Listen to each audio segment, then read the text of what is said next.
السلام علیکم. آپ اس وقت لائیو دیکھ رہے ہیں ٹک ٹاک پہ. مجھے پوری دنیا سے کیمرہ کھولتے ہی لوگ آ جاتے ہیں. ماشاءاللہ زبردست ہمارے پروگرام ایسے ہوتے ہیں. آپ کا شکریہ کہ آپ ہمارے ساتھ تعاون کر رہے ہیں اور ہماری حوصلہ افزائی کر رہے ہیں اور کمنٹس کر رہے ہیں، اور ہزاروں کے حساب سے لوگ ہمارے پروگرام دیکھتے ہیں اور دل کا نشان دباتے ہیں. اس کا مطلب وہ دل سے پروگرام دیکھتے ہیں. کیوں نہ پروگرام دل سے دیکھیں، کیونکہ ہمارے تبصرے ایسے ہوتے ہیں. آج پھر ہماری خوش قسمتی کہ یہ کہ عرفان خان صاحب ہیں، 2-3 دن وقفے کے بعد آج پھر ایک دبنگ قسم کا پروگرام لیں گے. جی السلام علیکم. آپ نے وہ پروگرام دیا تھا 25 منٹ کا، ہم نے 10-10 منٹ کے 2 اس میں لگائے. ماشاءاللہ لوگ بڑی ہی حوصلہ افزائی کر رہے ہیں اور آپ کو بھی کہہ رہے ہیں کہ شکریہ، آپ معلومات ہمیں جرمنی سے اور پوری دنیا سے پہنچا رہے ہیں. کچھ کہنا چاہتے ہیں ناظرین کو؟ جی سب کا شکریہ جو لوگ انٹرسٹ سے دیکھتے ہیں آپ کا پروگرام، آپ کے ناظرین ہیں وہ. بہت شکریہ ناظرین. یہ بھی وائس آف جرمنی کے نام سے پروگرام نشر کرتے ہیں اور بتاتے ہیں بہت ساری چیزیں، اس میں بہت سارے بزرگوں کا ذکر خیر کرتے ہیں. ضرور ان کا چینل بھی دیکھے گا. آج ہم بات کریں گے پاکستان کی سیاسی صورتحال پہ، یورپ کی صورتحال پہ، بالخصوص جو لندن میں اکھاڑ پچھاڑ ہوا ہے، اور بات کریں گے ہم مشرق وسطیٰ میں جو سلگتی ہوئی آگ ہے.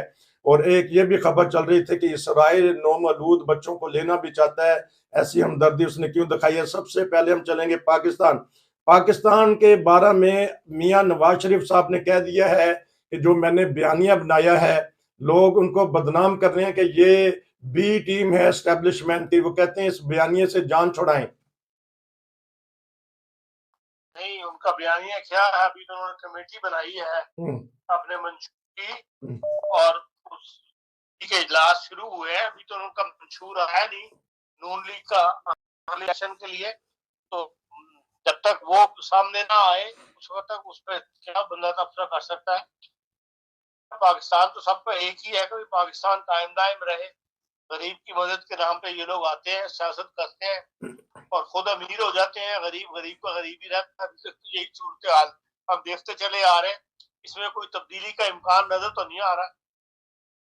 لیکن جو کہہ رہے تھے کہ ان کے اوپر ایک داغ سا لگ گیا کہ یہ کسی سے وہ لے دے کے آئے ہیں، تو وہ اب چاہتے ہیں کہ اس سے جان چھوٹ جائے، کیونکہ سیاسی پارٹیاں بھی ان کے اس بیانیے سے اختلافات کر رہی ہیں. دنیا اتنی بیوقوف نہیں رہی ہے. سوشل میڈیا نے سب کو کافی بیدار کر دیا ہے. سب کو پتا ہے کہ کچھ نہ کچھ ایگریمنٹ کرنے کے بعد یہ جو مرضی کہتے رہے. ہر بندہ یہ بات جانتا ہے کہ نہ کسی ایگریمنٹ کے ساتھ ہی معاملات جو ہیں وہ چل رہے ہیں. تو کیا دیکھتے ہیں پھر؟ 2 مہینے تو رہ گئے ہیں، کیا ہوگا اب؟ انتخابات ہلکے لفظوں میں کسی نے کہا کہ شاید نہ ہی ہوں، تو کیا دیکھتے ہیں؟ دھڑلے سے ہوں گے؟ دیکھیں، سپریم کورٹ کا موڈ لگتا ہے جو اس وقت سیٹ اپ وہاں پہ کام کر رہا ہے. جس طرح وہ جس ڈائریکشن میں جا رہے ہیں اس سے تو یہ لگتا ہے کہ وہ الیکشن کروا کے رہیں گے، اور وہ ادھر ادھر دائیں بائیں کسی کو نہیں ہونے دیں گے. اور الیکشن جو ہے وہ 8 فروری کی جو تاریخ دی ہے اس کو ہو جائے. سیاستدانوں پہ ہے کہ یہ کیا آپس میں اتحاد کرتے ہیں یا الگ الگ پارٹیوں سے الیکشن لڑتے ہیں. جو صورتحال نظر آ رہی ہے اس میں تو یہی ہے کہ بھئی لڑائیاں جھگڑے شروع ہو گئے ہیں. ایک دوسرے پہ الزام تراشی جو ہے وہ بیانات میں سامنے آ رہی ہے. جو پیریڈ جو انہوں نے اکٹھے گزارا، ایک وقت میں اتحاد کر کے اور ایک حکومت کو ہٹایا، اس وقت جو آپس میں بھائی چارہ نظر آ رہا تھا وہ سب اوپر کی بات تھی. اب جو ہی الیکشن کی بات ہوئی ہے، اب دیکھ لیں سندھ کے معاملے میں جس قدر بیانات آ رہے ہیں، وہ سیکنڈ درجے کی قیادت ہے لیگ کی بھی اور پیپلز پارٹی کی بھی. لیکن جو اس سے ظاہر تو ہوتا ہے کہ اندر کی دشمنی جو ہے یا اندر کا جو بغض ہے وہ ایک دوسرے کے خلاف ابھی بھی قائم ہے. اور حیرانگی کی بات یہ ہے کہ جو حالات دنیا کے اس وقت خطے میں پیدا ہوئے ہیں ہم سے دور نہیں ہے، جہاں جو کچھ جنگ کے صورتحال ہے اور جس طرح ایران کو اس میں انوالو کرنے کی کوشش کی جا رہی ہے، تو اس کے ساتھ ہی پاکستان ہے کہ پورا مسلمانوں کی پٹی جو ہے اس وقت ایک خطرے سے دوچار ہے.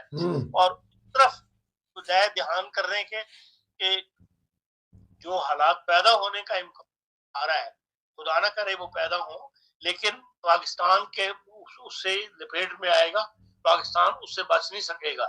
تو اس میں انہی سیاستدانوں کو مل کر پاکستان کے حالات کے بارے میں سوچنا چاہیے.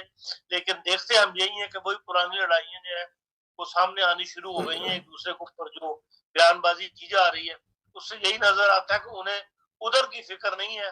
سب کو اگلے الیکشن کی ہے کہ ہم کسی طرح اقتدار میں آ جائیں اور تمہاری پارٹی جو ہے وہ جیت جائے.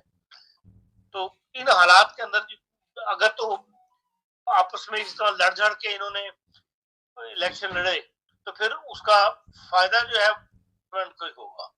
پھر جو اسٹیبلشمنٹ چاہے گی اسی کی حکومت بنے گی. یا جس طرح اسٹیبلشمنٹ جن چھوٹی پارٹی کو ملا کے حکومت بنوانا چاہے گی وہ کامیاب رہیں گے اور یہ آپس میں لڑتے رہ جائیں گے. اس کا ہوش جو ہے بڑی پارٹیوں کو کرنا چاہیے اور خدا کرے کہ ان کو یہ عقل آ جائے.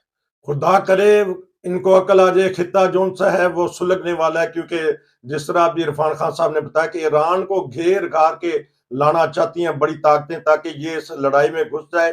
اور ہمارے ہمسایہ ایران ہے، ایران کے ساتھ پاکستان اور افغانستان بھی ہے.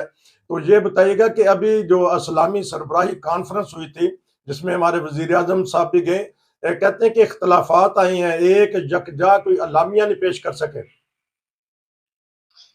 ہاں دیکھیں، جہاں پر زبانی احتجاج کرنے کی بات ہے اس پہ سب متفق ہے. جی، بیان بازی سب چاہتے ہیں ہو جائے، لیکن پریکٹیکلی بعض پابندیاں لگانے پر جیسی جہاں بات ہوتی ہے اس کے اوپر اختلاف شروع ہو جاتا ہے.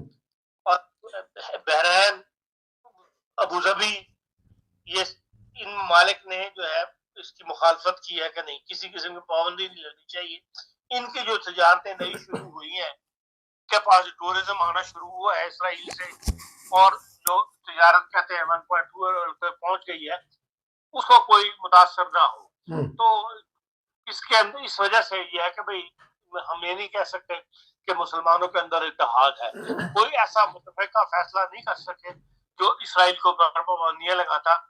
4,000 سے اوپر بچوں کی مرنا یا 12,000 فلسطینیوں کی موت کا ان عربوں پر کوئی اثر نہیں ہوا.